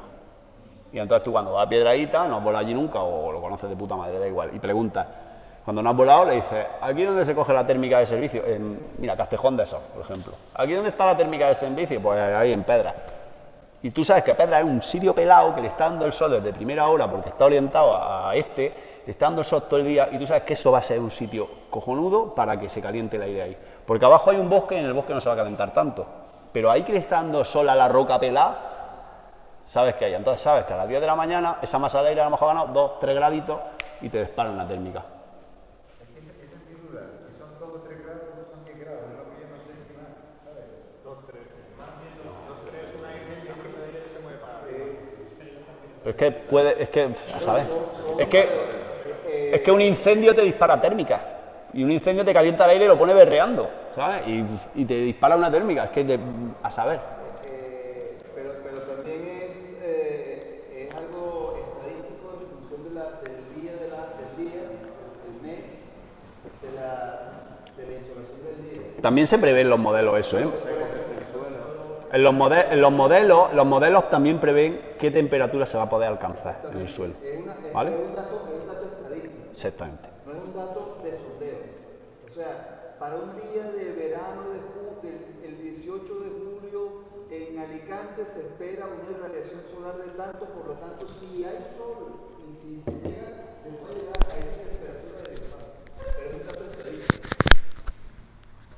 Igualmente, en invierno, el dato estadístico es menor. ¿Por qué? Porque tenemos menos resolución y porque el ángulo de incidencia del sol es menor. Entonces, la diferencia de temperatura en verano puede ser de 5 o 6 grados o más, y en invierno 1, o no hay diferencia. Pero es un dato estadístico. Correcto. Cuando tú te metes en Xscape, por ejemplo, tiene una herramienta que te dice incidencia del sol, ángulo del sol, no sé qué. O sea, eso te lo prevén los modelos también. Es evidente que en agosto en el hemisferio norte las térmicas van a ser muy potentes cuanto más cerca del Ecuador. ¿Vale? Entonces, también eso los modelos predicen. Dime. Pero, ¿por qué a veces con poco sol y por lo tanto poco calor hay térmica y hay veces que no hay térmica? Es que a veces no es térmica como tal. Es inestabilidad, es otra cosa. Es que el aire de arriba está muy frío. Vamos a hablar, mira, me viene muy bien, por ejemplo, para comentar una cosa que quería comentar por encima, que es una dana, que es lo que está pasando ahora. La dana es una masa de aire frío que se desprende del círculo polar o de allí cerca, que está súper helado, de presión aislada, niveles altos. Quiere decir que una masa de aire arriba se ha desprendido de la corriente polar y se ha venido hacia Europa. Y se instala aquí, encima de España, cerca del Mediterráneo y tal. Entonces tú tienes una masa de aire congelado, súper frío, arriba. Y abajo tienes el Mediterráneo, que año tras año va ganando temperatura por el cambio climático. Si no, cogéis una de estas estadísticas y veis que ha aumentado 2-3 grados en los últimos, 50 años, por decir algo. Cada vez el Mediterráneo está más caliente. Si le planta una masa de aire frío arriba, entonces tú tienes aire súper caliente que está calentado por la masa de aire, no por el sol ya ni siquiera, por la masa de agua del Mediterráneo y una bomba de relojería fría arriba. Pues eso produce una inestabilidad y una supercélula que produce una lluvia que es una barbaridad. Y no ha sido por convección, ¿vale? Ha sido por... Aunque no salga el sol, claro, no debe ascendencia. porque hay una dana, porque hay una masa de aire fría súper grande. Puede que haya ascendencia de más, ¿sabes? El problema de las danas. Lo que sucede es que hay mucho vapor abajo y mucho frío arriba, lo cual obliga... Está relacionando vapor con aire caliente, que está muy bien, sí. Porque el aire caliente del Mediterráneo está caliente y muy húmedo. La masa de arriba está muy fría, quiere bajar y lo que hay abajo tendrá que subir. Más o menos, sí. Entonces el aire tira para arriba y cuando sube, no solo eso, sino que se encuentra un ambiente todavía más frío, que la enfría todavía más y que produce inestabilidad. No, ¿por qué hay tormentas por la noche si no le está pegando el sol? ¿Por qué se forman nubes por la noche si no le está pegando el sol? Porque no son nubes convectivas, son nubes de inestabilidad, de que una masa de aire frío está encima de nosotros, ¿vale? Y cae el aire frío y sube la masa de aire caliente que tiene vapor, se encuentra con la masa fría que se... Y lo que hace es que condensa. ¿Qué pasa cuando condensa? Ya termino de decir lo que quería decir sobre la dana. Cuando condensa tanto y hace tantísimo frío, las gotas de agua, se forma una nube a 5.000 metros la base de nube. ¿Qué va a pasar? Que ahí hace un frío de la hostia. ¿Y qué va a pasar? Pues que lo que va a caer no va a ser agua, va a ser hielo del frío que hace. Pero ¿qué pasa? Que la propia nube tiene tanta ascendencia que el hielo engorda, cae por gravedad, vuelve a la base de la nube y en la base de la nube, la propia ascendencia de la nube lo vuelve a meter en la nube. Y esa masa de hielo sigue cogiendo agua y sigue engordando, por eso caen granizos así de gordos, por eso se forma el granizo. El agua que se congela, cae, sube, se va y se va engordando hasta que ya pilla tal volumen. Por eso todos los granizos tienen el mismo tamaño. Tú no ves un peñón de granizo así y otro así. Los ves todos iguales, porque es la masa crítica a la que ya la nube no ha podido sostener un peso tan grande de un granizo. ¿Vale? Y eso sube, baja, sube y se va engordando hasta que ya dice, ya no puedo más, para abajo, y lía una zapatista y te hace polvo el almendro y lo que pille por medio. Los aerolitos, yo creo que es un mito. Yo creo que eso es un mito. Yo no he visto ninguno. Igual que el tío de la avioneta que rompe las nubes, que se ve que está se jubiló, ¿no? ¿O qué? Lo de la avioneta, mira, lo de la avioneta viene con lo de los núcleos de condensación. La avioneta Le decían, es que hay un tío que va con la avioneta, va rompiendo la nube. No, el tío de la avioneta, que eso se hacía, vais a los Morales, los que seáis de Huesca, y veis que hay una caseta con un cañón apuntando al cielo. Eso que se hacía, era un producto, no era nitrato de plata o no sé qué era, que se pegaba un cañonazo a la nube para lanzar a la nube núcleos de condensación para que se formaran gotas de agua y lloviera. Y eso se puede hacer, incluso se puede fumigar una nube, no se nos vaya la cabeza con fumigar aquí, por eso nos vamos a cabrear. Pero se puede pasar por encima de una nube y lanzar, o se intentaba lanzando núcleos de condensación, que eran nitrato de plata, era Alejo, tú que anunciabas con estudios, así es que si no os ponéis, eso crea núcleos de condensación que forman lluvia. Pero la avioneta lo que hace es que llueva. Tú no puedes coger 800.000 millones de toneladas de agua en estado líquido y evaporarla porque pasa un avión por encima o un chemtrail que no existe. O sea, que no es condensación. Y el que vuela en parapente y crea que los chemtrails no son contrails, son estelas de condensación, mal vamos. En fin, ya está, ya me he liado. Dale.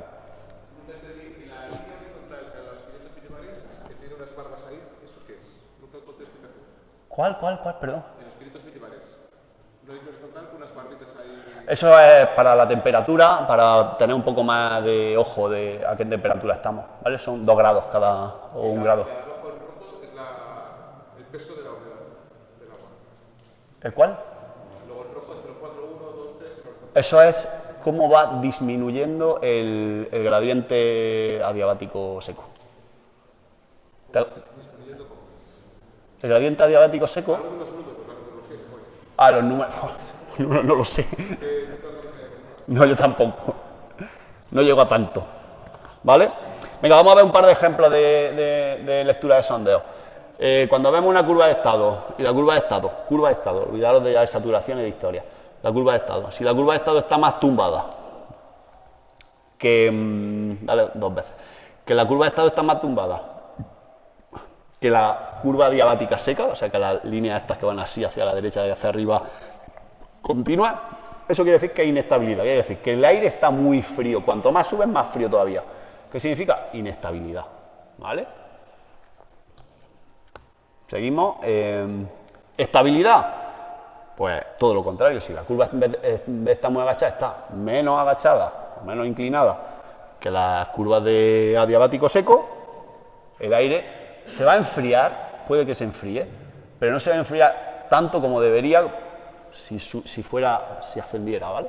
Entonces, esto indica estabilidad, ¿vale? Quiere decir que no se va a volar, se va a hacer un planeo, ¿vale? Y luego está la inversión térmica. Esto lo podemos ver en cualquier punto de la curva de estado. Si la curva de estado llega a estar paralela a la curva de temperatura o más inclinada, quiere decir que cuando sube, la temperatura del aire está aumentando. O sea, cuanto más sube, más calor hace. Y eso pasa mucho en invierno. En invierno, por la noche, sobre todo aquí en Baza o en Granada suele pasar, se forman bancos de niebla durante la noche, ¿vale? Entonces, ¿qué quiere decir? Que se ha enfriado tanto la superficie, ha irradiado tanto calor, que la masa de aire que pega a la superficie ha condensado. Si tú te subes encima de la nube, por encima de la niebla, hace más calor que dentro. Eso hay una inversión. Y la niebla indica una inversión. Un día de niebla es un día de puta mierda para volar, por lo menos en ese sitio. Si te vas a un sitio por encima, en Sierra Nevada, a lo mejor sí puedes volar, pero ya sabes que hay una inversión y que va a ser jodido. Pues esto es lo mismo, ¿vale? La inversión térmica indica que de ahí para arriba ya no pasa el aire. Puede que esté en la inversión a 4.000 metros o puede estar a ras del suelo, ¿vale? Si está en una capa alta y la inversión es pequeñita, es posible que haya térmicas que rompan la inversión, sí. Pero la inversión en general quiere decir hasta aquí hemos llegado, de altura, ¿vale? Ya está, mira, esto es lo que estábamos hablando antes. Esto es una foto desde el Purche, el Cerro del Sol y el Valle del Genil, se vería aquí delante, y el fondo pues la Vega de Granada, la Sierra de Parapanda, que es lo que se ve al fondo y tal, ¿vale? ¿Y esto qué es? Un día de invierno, te levantas por la mañana y hay una niebla que te cagas. ¿Por qué? Pues porque se ha enfriado tanto el suelo durante el invierno, por la noche, que el aire que hay pegado al suelo se ha enfriado. También es lo contrario a la convección. ¿Y qué ha pasado? Que se ha se ha formado esa niebla. Esa niebla, en cuanto se levanta el sol, se calienta un poquito, desaparece. Esto es lo mismo que cuando tú estás durmiendo como los hippies zarrapastrosos que dormimos en las furgonetas parapentistas. Cuando tú estás durmiendo y te levantas con los cristales empañados. ¿Por qué? Porque hace mucho frío fuera, el cristal es una superficie cojonuda para eso, tu vapor de agua se está acumulando dentro de la furgoneta, encuentra una superficie lisica, fría, que es el cristal, y se te empañan los cristales. ¿Qué haces? Le da la calefacción al cristal y desaparece. Pues aquí igual, sale el sol, le pega un poquito a la tierra y desaparece la niebla. ¿Vale? Ya está. Nubes convectivas hasta aquí. ¿Qué ha parecido? Te pregunto, ¿por qué a veces en el coche se hace mucho frío al exterior y calor dentro? Sí. Nuestra propia humedad se pega al cristal Sí. y se pone Sí. la calefacción en frío, que dice que en frío. ¿Qué sucede? Que Te voy a decir por qué. Te voy a decir por qué. Porque el aire acondicionado echa aire seco. Y el aire seco tiene menos vapor de agua. Entonces baja la concentración del vapor de agua. Está reciclando aire muy húmedo de dentro del coche por aire seco. Vale, como normalmente a mí me gusta poner el aire caliente, porque lo seca también. Sí. Aunque dicen que no, que hay que poner frío. Pero en el aire caliente cabe más vapor de agua. Entiendo que lo que hace el aire frío que metemos dentro es que iguala la temperatura. Hay mucho eco, con que habléis flojito molestáis, ¿vale? ¿Creéis que no gusta la molestáis? charla, salió fuera. ¿Vale? Dime. Que mi opinión un poco por encima es que el cristal está muy frío y cuando le metemos aire acondicionado en frío, La diferencia es menor. lo que hacemos es que el cristal internamente igualamos a la temperatura externa y entonces ya no se pega el vapor. Es porque realmente estás disminuyendo la cantidad de vapor de agua dentro del coche. Porque el aire que sale por el aire acondicionado es aire seco. Otra manera es abrir las ventanillas. Al abrir las ventanillas, el aire que está lleno de vapor de agua de lo que tú estás respirando se recicla, desaparece y también baja la condensación. ¿Vale? Pero es por eso. Porque entra frío, igual al interior. Porque se pierde el aire caliente de vapor de agua. Es más por eso. ¿Vale? Muchas gracias. Muchas de nada. Vale, pues ya está. Ya hemos visto el por convección, ¿vale? Que son las térmicas, que tanto nos gustan a nosotros. Pero también nos gustan, a los canarios nos gusta mucho también volar en levantamiento holográfico, ahí en Taganana. A mí por lo menos me flipa. Qué sitiazo, ¿eh? Bueno, pues, o en Taucho también se producen por levantamiento holográfico, realmente, ¿no? ¿Qué pasa? Como hemos visto hasta ahora, el aire se puede elevar porque se ha calentado por convección. Pero también puede ser que el aire, una masa de aire, se vaya desplazando lateralmente y choque con una montaña, con un obstáculo. ¿Qué pasa? Pues que va a tener que pasar por encima por cojones. Pues un levantamiento que no se está produciendo por convección, puede que sea de noche, puede ser, ¿vale? Pero está dando el aire, esa masa de aire pega contra una esta, sube. ¿Qué pasa? Que al subir, pues se va a enfriar, porque está subiendo, está ganando altura, está perdiendo presión, se expande y se produce un enfriamiento adiabático, ¿vale? Esto es lo que llamamos levantamiento orográfico. El aire se ve obligado a subir por el barlovento, y el que no sepa lo que es el barlovento, que no coja un parapente. Yo creo que eso lo tenemos más o menos todos claro, ¿no? Se ve obligado a subir por el barlovento, puede llegar incluso a condensar. Esto lo vemos, por ejemplo, mucho en Taucho, cuando estamos volando y vemos que se forma una nube justo encima del despegue. ¿Vale? Está subiendo la brisa del mar, no sé qué, sube por la laderita esa y ahí llega un momento en que forma una base de nube. Ahí todos, qué guay, aquí la base de la nube, la playa, el sol, súper a gusto. ¿Vale? Pues todo lo que estamos viendo en sitios así. Si el aire sube por encima del nivel de condensación, se generará una nube y esto también es muy importante, por la parte de atrás de la montaña tiene que volver a bajar. ¿Vale? ¿Qué pasa? Por la parte de atrás de la montaña se produce una descendencia. Igual que delante tienes una ascendencia que estás volando en dinámica de puta madre, en la parte de atrás sabes que hay un sotavento con una descendencia, con rotores, o sea, que allí no tienes que ir, ¿vale? Y ya con esto, fijaos que ya empezamos un poco a ver tipos de nubes y qué nos indican, ¿vale? El mecanismo de ascenso es distinto al de las nubes convectivas, ya que es empujado, ¿vale? Ya está.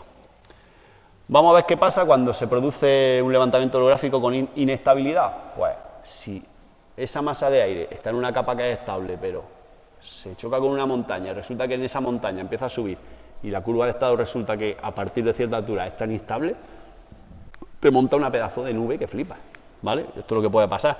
Llega a un nivel de condensación, hay inestabilidad y te monta un cúmulo grandísimo y te monta... Mira, hay una tormenta en Sierra Arana y en ningún otro sitio está lloviendo. ¿Por qué? Porque el viento ha pegado contra la sierra y ha subido lo suficiente al chocar contra la sierra como para llegar a una zona de inestabilidad, montar un cúmulo y que caiga una tormenta.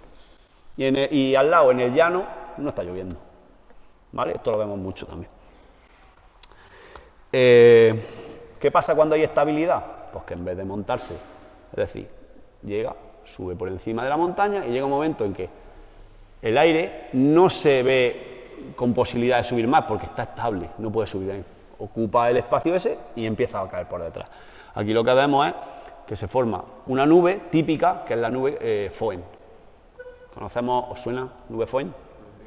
La típica nube que pega contra una montaña, se forma en el Barlovento, incluso puede precipitar un poco, pasa por encima de la montaña y luego cae por detrás de la montaña y tú ves cómo cae por detrás de la montaña y se deshace. Si tú pones un vídeo a cámara lenta a grabarlo, tú ves cómo la nube va bajando y se va deshaciendo. Y el nivel de condensación de sotavento es menor, o sea, es más alto, ¿vale? Porque pierde... ¿El aire que cae por detrás por el sotavento es cálido? ¿Una vez que ha perdido arriba toda la energía? Se calienta, al bajar se calienta. Igual que al subir se enfría diabáticamente, al bajar se calienta, pero es un poco más cálido porque además, al haberse condensado, ha perdido más energía. No tiene por qué, depende, estamos hablando de condiciones estables, ¿vale? No tiene por qué.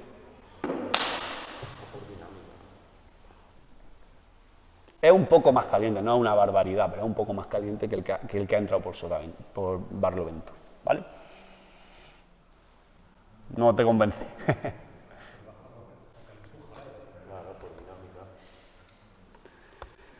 Bueno, esto es lo que llamamos un efecto Foehn, ¿vale? ¿Qué nos indica un efecto? ¿Qué nos indica un Foehn? Tú estás volando y ves un Foehn al fondo yo qué sé, donde voláis vosotros.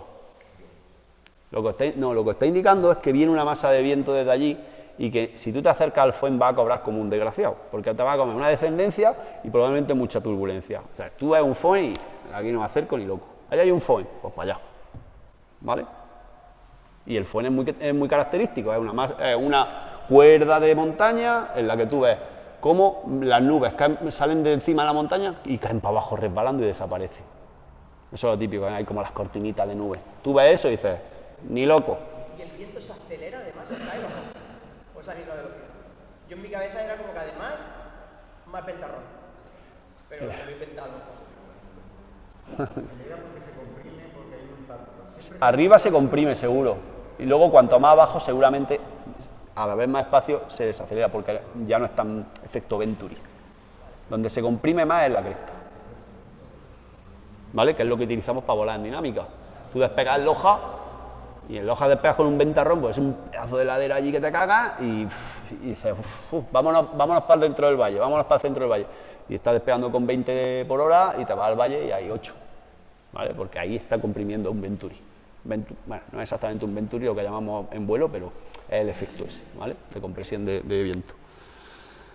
Además, en muchos valles de montaña se genera un efecto con el Foehn, que es que como hay condiciones de estabilidad y cae un chorro desde otro valle, es una masa de aire diferente, Sí. lo que ocurre es que entra por el fondo del valle, lo levanta todo, se genera un microfrente y Sí. lejos de esa cascada de aire que cae del otro lado, se forma mucha turbulencia bastante lejos. Sí. O sea, tú ves un Foehn y te va montando, vamos. Aquí el fin de la charla es tipos de nubes que nos indican. Pues Foehn huye. Ya está. Para mí, por lo menos. Manu, ¿tú qué dices? ¿Foehn huye? Me ha preguntado uno que sabe, pues si no. ¿Se da mucho esas condiciones de Foehn aquí en Granada? En Granada lo vemos mucho en la zona de la Silla del Moro y por ahí se suele ver. que sube el aire cálido que sube como de la costa, sí se ve a veces. De sur Pero El desierto de Tabernas es un ejemplo claro de sí. constante. Yo aquí Por ejemplo, cuando entra el FOE de norte, claro, vas cobrando por todo el valle. este año en la X-Alps. Hasta casi Castejón puedes ir cobrando. Claro, es que este año en la X-Alps, que se han quejado, bueno, que el Pinot abandonó, y todo está, había un FOE, esto ya empiezan a sus medidas técnicas, había una presión al norte de no sé qué, y aquí no sé cuánto, es evidente que va a haber una no sé qué, y que estamos al sotavento y que nos vamos a comer el FOE del viento del norte que viene, no sé qué, y vamos a cobrar como perros. Y es lo que pasó, y los 2 o 3 primeros días de la X-Alps estaban acojonados todos, y pasando las canutas, y algunos abandonaron. Pues lo mismo, ¿no? Vale,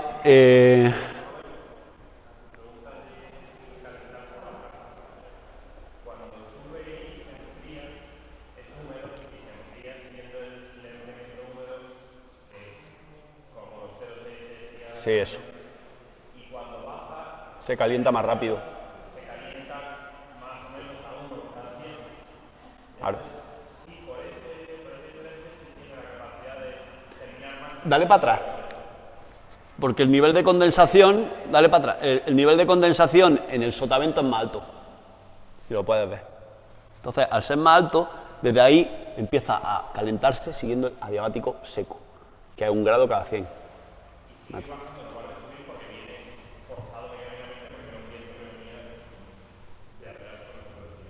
mía, tío. Hay otra contradicción que a veces nos confunde, y es que el aire seco pesa más que el aire fresco. Entonces ese efecto por lo que empieza a caer. Porque el aire es más frío, realmente. Y el aire caliente puede ser más húmedo, ¿no? Generalmente. Ya, pero sí. Sí, sí. El gas de vapor de agua realmente es más liviano que el gas. Por el peso molecular, vamos a seguir. En realidad ya estamos viendo un montón de tipos de nubes, luego lo vamos a ver ya en la clasificación formal, ¿vale? Pero por levantamiento orográfico, cuando hay mucho viento, que es la primera diapositiva esta free que hemos puesto, que habían dicho, una lenticular, David, así o no. Pues esto es lo que pasa aquí. Hay mucho viento, pega contra un obstáculo, pero el nivel de condensación está incluso por encima del terreno. Pues si el viento es tan fuerte como para que la onda que hace ese viento llegue al nivel de condensación, es cuando se forman este tipo de nubes, las lenticulares. Por eso las lenticulares nos indican que hay mogollón de viento, ¿vale? ¿Qué más nos indican las lenticulares? Las nubes de onda. Tú puedes ver una lenticular, creo que ahora viene una foto de eso.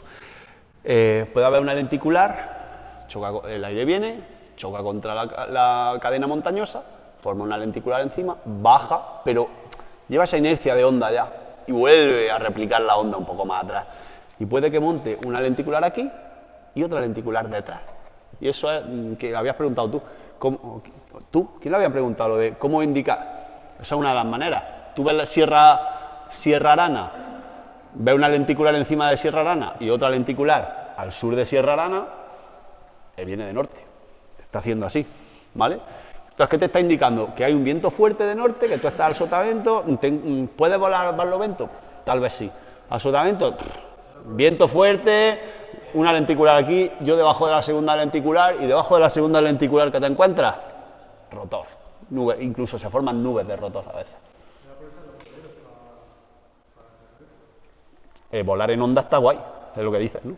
En CNE se vuela de onda cuando hay norte, se vuela en la segunda onda que monta Sierra Arana. Sierra Arana pega, baja por el Fargue, vuelve a pegar contra otra cadenita montañosa que hay, y tú sales con norte y de repente coges línea recta y no paras de subir. Y estás volando 10, 12 kilómetros, no sé, 15 kilómetros al sur de Sierra Arana, y estás volando en onda y sin parar de subir, porque estás cogiendo la segunda onda de atrás.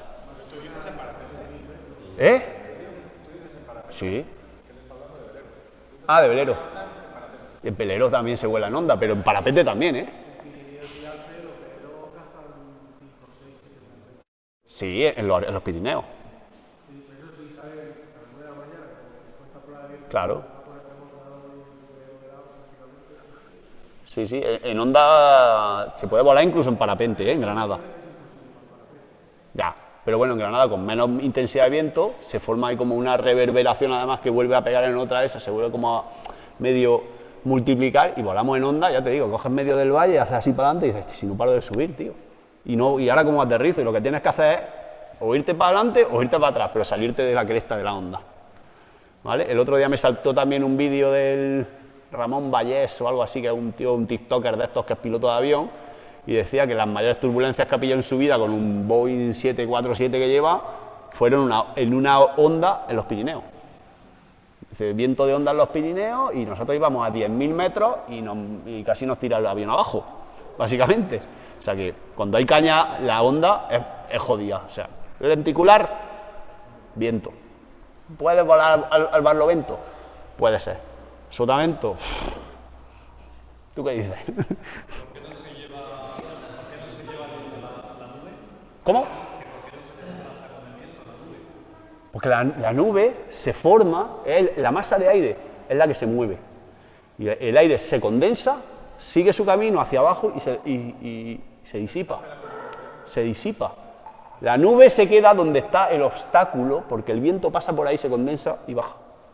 Sí, pero no me refiero a las orográficas. En una onda de montaña... Eso es orográfica. Puede permanecer, no sé, 15, 20 minutos una lenticular. Y 5 horas. A diferente altura. Y no se desplaza. Claro que no.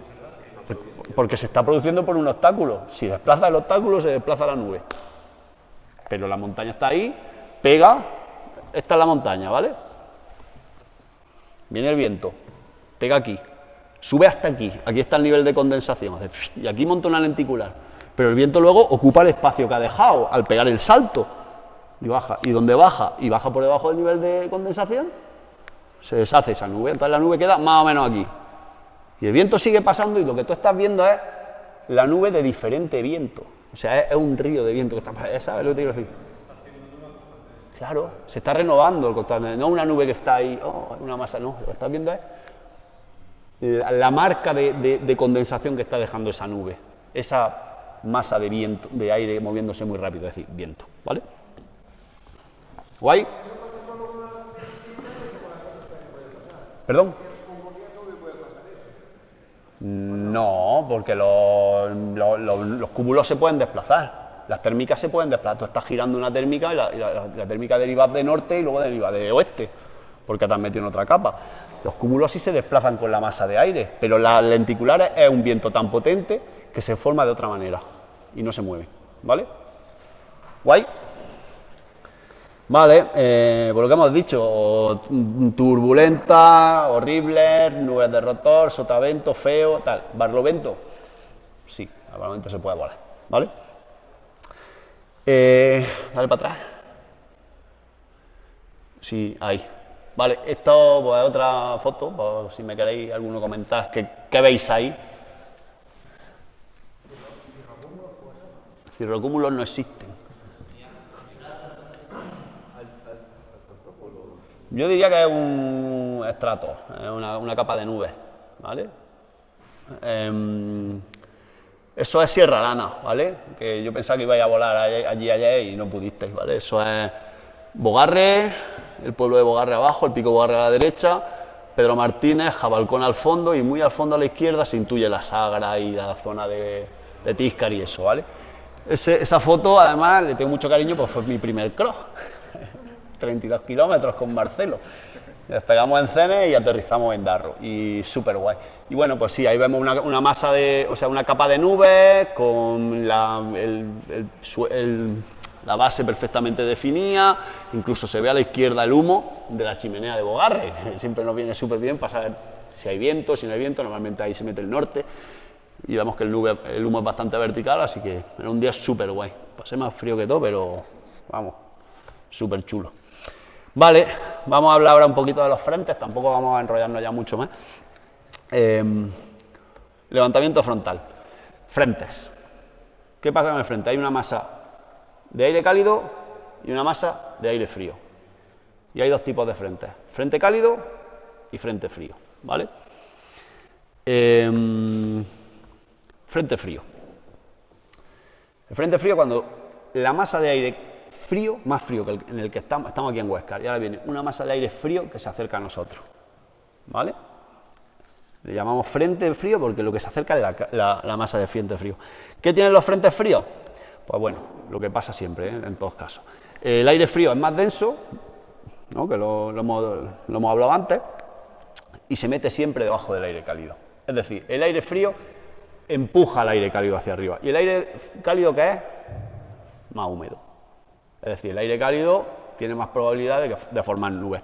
Cuando tú estás aquí con mucho aire cálido, con mucha humedad, y te viene un frente frío, desplaza ese aire que estaba aquí ocupando y lo levanta. Es una especie de levantamiento holográfico, pero lo que está viniendo realmente es la montaña hacia ti, ¿vale?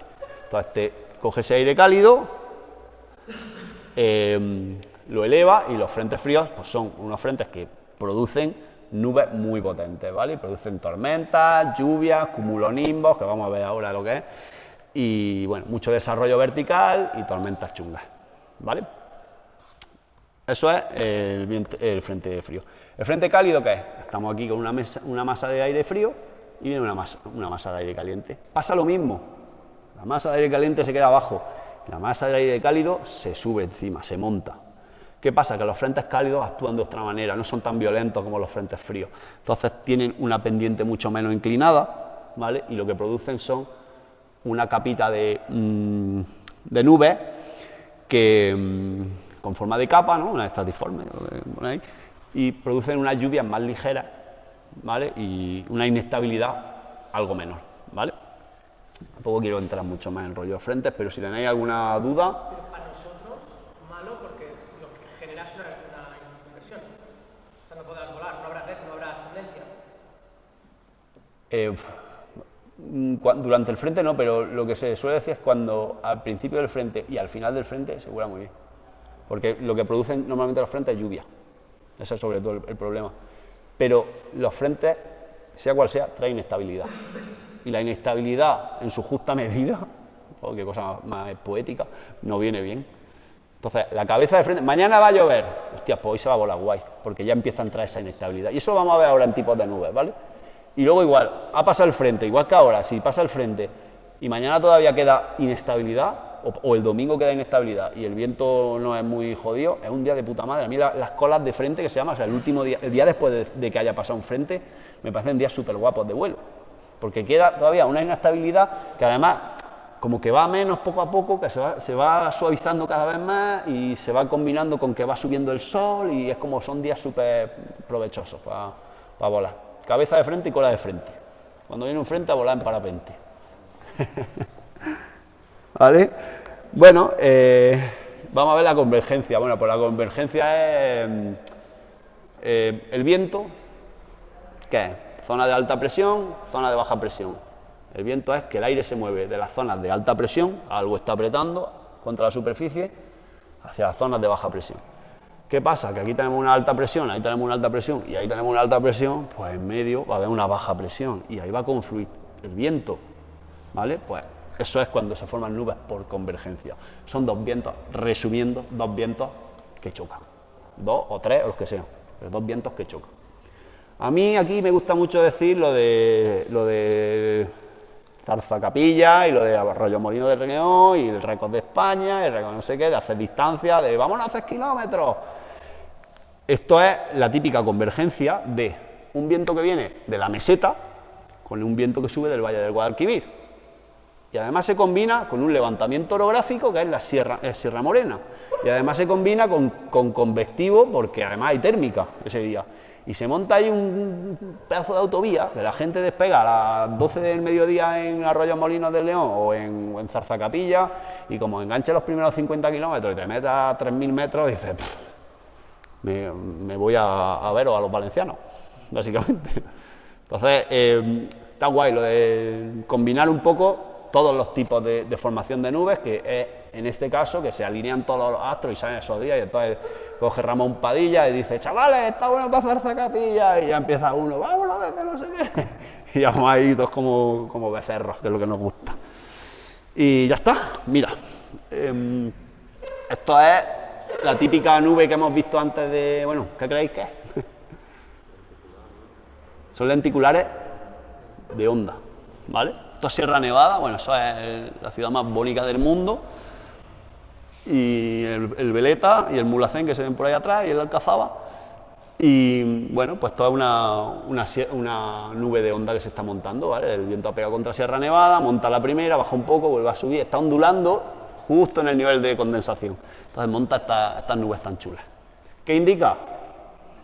Viento, ¿vale? Viento en altura. Ya está. Bueno, vamos a ver ya los tipos de nubes.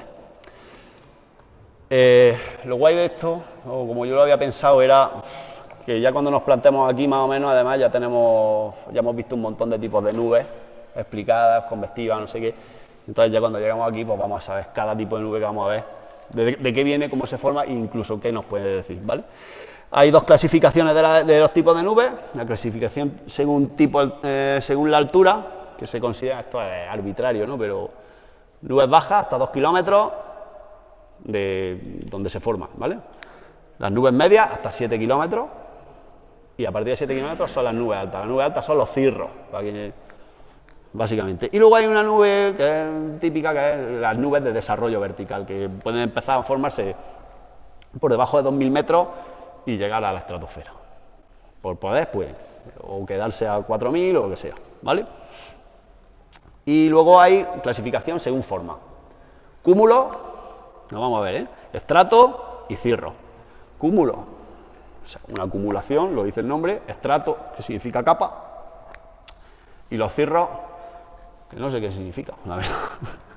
Pero bueno, que son los cirros son las nubes altas, ¿vale? Son cristales de hielo a 7000 metros o más. Típico, ahora vamos a ver una foto, pero es lo típico que tú ves, está cirrado, qué puta mierda, no se vuela, o a veces, está cirrado, qué guay, estamos en julio y así se van a suavizar las condiciones, según nos convenga también, ¿vale? Bueno, vamos a ver tipos de nubes.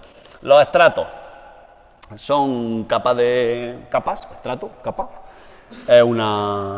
estratos bajos, ¿vale? Son capas de nubes grises, base uniforme, y indican un poquito de inestabilidad, pero cuando dices, está cerrado, hoy no se vuela, está muy tapado, ¿vale? Son nubes que tienen generalmente a lo mejor poco desarrollo vertical y muy extensas, ¿vale? Capa de nubes, entonces dices, bueno, hay un día que no se suele volar. Estas son las típicas nubes que están además bajitas y que dices, hoy nos vamos al bar. Igual que cuando volamos en parapente, pero sin volar en parapente antes. Y bueno, esto pues suele producir una ligera precipitación a veces, o eso, ¿vale? Claro, ¿no? Hasta aquí. Más nubes bajas, los cúmulos. Estas nos encantan, ¿eh? Estas nos flipan, los cúmulos. Depende cuál. Depende cuál. Bueno, los cúmulos son nubes individuales súper bien formadas, que las ves, su base plana, hemos visto ya alguna foto, que es la base de la nube, el nivel de condensación, que lo hemos visto ya. Ya hemos comprendido a este punto por qué se forman los cúmulos, porque son nubes convectivas, porque tienen su nivel de condensación, porque el techo, porque la base de la nube sube a lo largo del día, porque el sol calienta más el aire, etcétera, ¿vale? ¿Qué tienen? Tienen cierto grado de desarrollo vertical, o sea, se pueden hacer muy tochas hacia arriba o menos, ¿vale? Dependiendo. ¿Qué indican? Inestabilidad, que es lo que nos gusta a nosotros, como he dicho, hasta cierto grado nos encanta.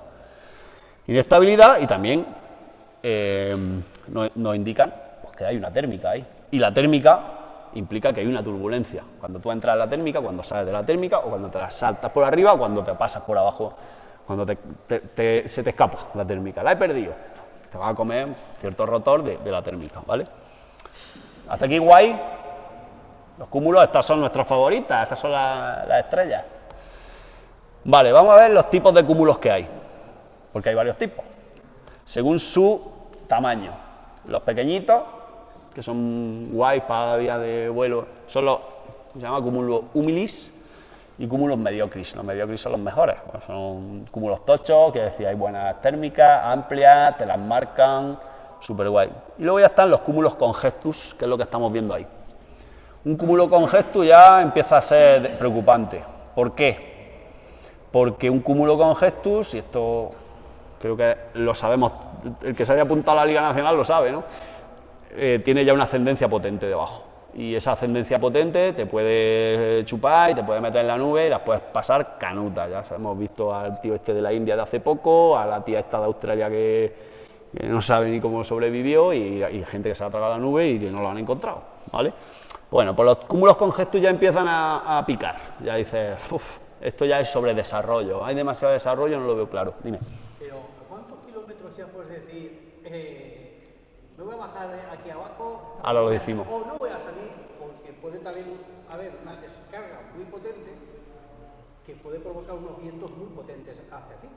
Y si está a 100 kilómetros... La turbonada. En un momento lo tienes a donde tú estás. Bueno, no lo que tú dices no es una turbonada, pero sí. Bueno, no, ¿qué nos indican los cúmulos congestus? Su nombre o su nomenclatura es TCU, torre cúmulo, TCU o congestus. Pues que ahí ya nos estamos metiendo en zona peligrosa cañera, ¿vale? Ya ahí hay que tener mucho cuidado y ojito. Y luego ya están los cumulonimbos, que es ya la evolución de un congestus, que ya, cumulonimbo ya salía un cúmulo que llega a la estratosfera, que son 11.000 metros aproximadamente, y ya de ahí ya no puede pasar porque la estratosfera es la inversión definitiva donde ya no hay más nubes, de ahí para arriba no se forman nubes, y... Miguel, ¿qué se escucha con el eco? Y bueno, los cumulonimbos, como digo, pues es ya la muerte, ¿vale?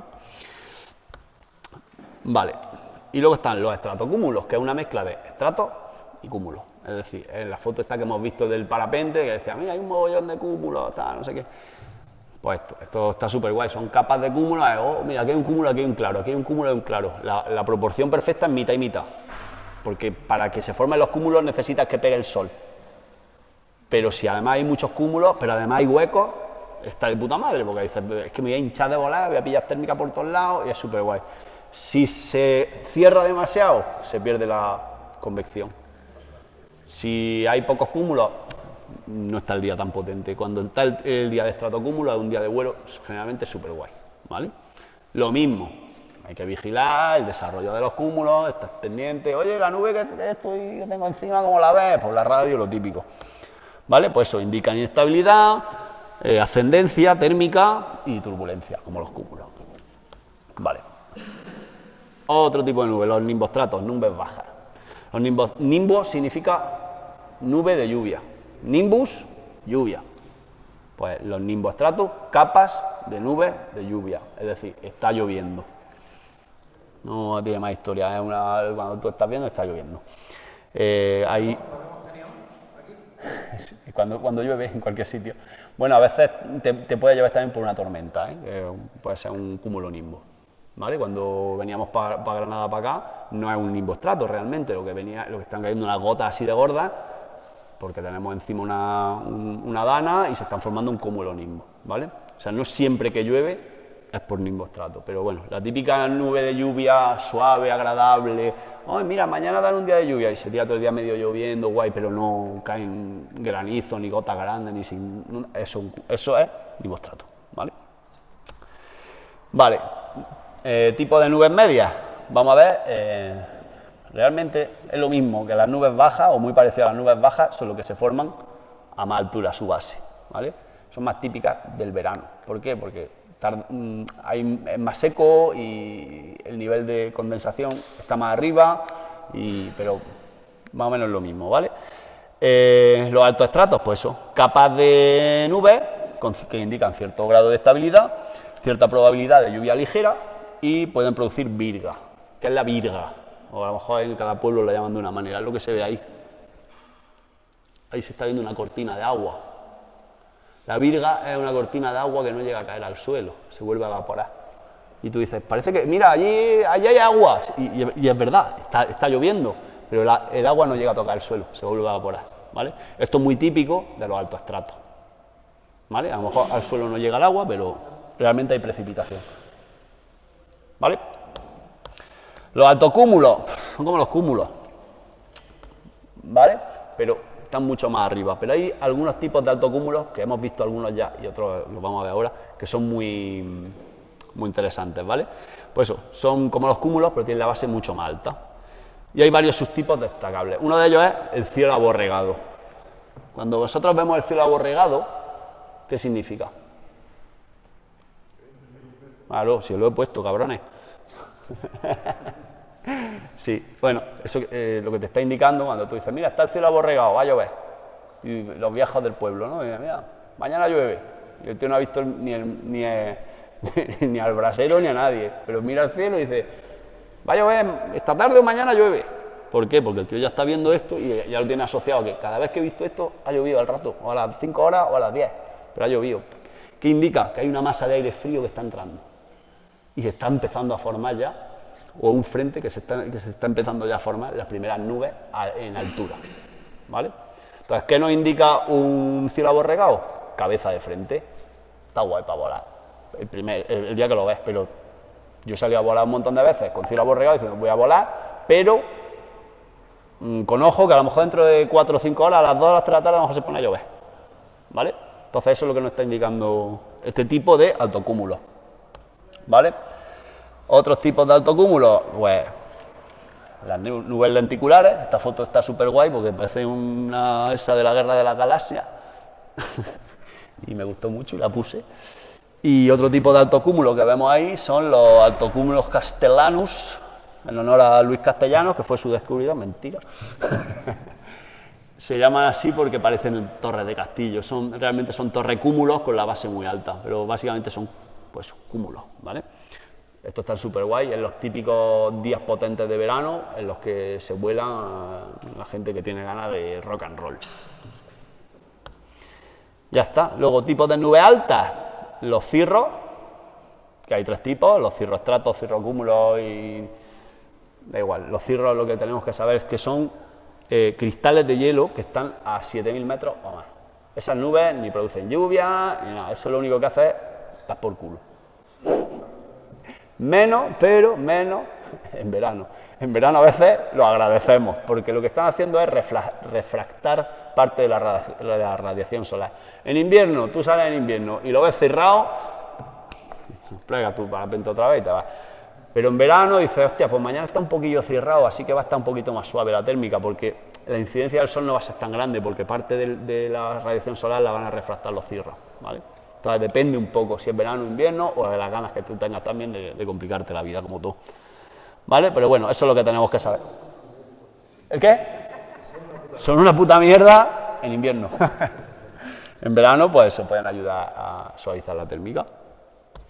Y ya está. Y por último, pues el cumulonimbo. Todo el mundo más o menos sabe lo que es un cumulonimbo, espero. Lo visteis, ¿no? Vale.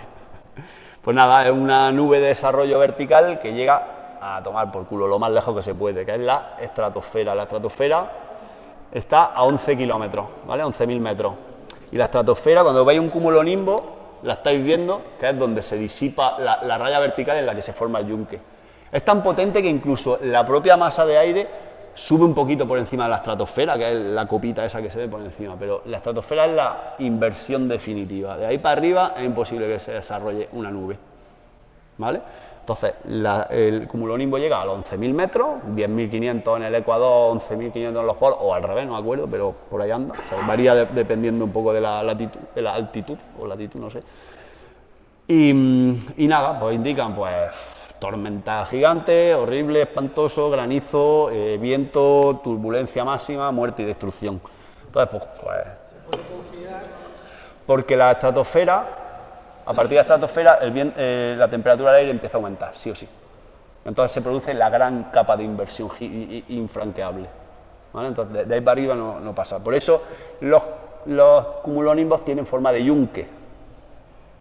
Empiezan así, chocan contra la estratosfera, que ya es una gran inversión, entonces lo que hacen, en vez de seguir creciendo hacia arriba, lo que hacen es, pues me abro hacia los lados y se forma ese. Y además el yunque siempre tiene una colita más larga que te indica el viento que hay a esa altura. A ver, ¿quién ha levantado la mano? ¿Eh? A 10.000, 11.000. Sí. Pero los aviones lo esquivan. Los aviones esquivan las tormentas normalmente. No digo por altura, si superan la estratosfera o no. Hay 10.000, 11.000 metros. Depende del avión, del vuelo, de no sé qué. Pero los aviones cuando ven una de estas, cada avión lleva su radar normalmente, de estos más o menos grandes, y dicen, tenemos una tormenta ahí en mitad de... por aquí. Además tú coges el flight radar este y te lo pones una animación de cuando hay una tormenta tropical y ves cómo van todos los aviones ahí rodeándola y eso. ¿Quién ha levantado la mano? Yo decía que eso se ve una bomba atómica. Escóndete. Exacto. Eso es lo que nos indica. Eso nos indica. Que escóndete no, vamos, ni salga de la casa ese día, que te resfrías, ¿vale? Y ya está. Se finí. Gracias.